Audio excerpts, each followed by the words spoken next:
এই ভোটই নির্ধারণ করবে বাংলাদেশের রাজনীতি কোন পথে অগ্রসর হবে, এমন মন্তব্য করেছেন বিএনপি মহাসচিব মির্জা ফখরুল ইসলাম আলমগীর। সকালে ঠাকুরগাঁওয়ের নিজ নির্বাচনী আসনে ভোট দিয়ে তিনি এসব কথা বলেন। উন্নয়ন ও সুশাসনের স্বার্থে দেশের মানুষ ধানের শীষে ভোট দিবে বলে আশাবাদ ব্যক্ত করেছেন বিএনপির স্থায়ী কমিটির সদস্য ও কক্সবাজার ১ আসনে ধানের শীষ প্রতীকের প্রার্থী সালাউদ্দিন আহমদ। সকাল ৮টার দিকে নিজ আসনে ভোট দেন তিনি। ধানের শীষের গণজোয়ার সৃষ্টি হবে বলে মন্তব্য করেছেন বিএনপির যুগ্ম মহাসচিব ও লক্ষ্মীপুর ৩ আসনের প্রার্থী Shahid Uddin Chowdhury Annie.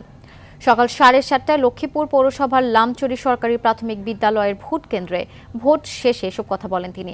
White plus pro sensitive স্কয়ারে মাঠের বাইরেও তো আমরা এভাবে দেশপ্রেম দেখাতে পারি। এদিকে সকাল ৮:৩০টায় লাইনে দাঁড়িয়ে থেকে দিনাজপুরের পুটিমারা সরকারি প্রাথমিক বিদ্যালয় কেন্দ্রে ভোট দিয়েছেন দিনাজপুর ৬ আসনের বিএনপি মনোনীত ধানের শীষ প্রতীকের প্রার্থী দলের ডাক্তার AZM জাহিদ হোসেন। ইতিহাস অত্যন্ত গুরুত্বপূর্ণ। এই নির্বাচন নির্ধারণ করবে যে বাংলাদেশের ভবিষ্যৎ রাজনীতি কোন দিকে যাবে। উন্নয়নের স্বার্থে, সমৃদ্ধির স্বার্থে, সুশাসনের স্বার্থে ধানের শীষের পক্ষে রায়।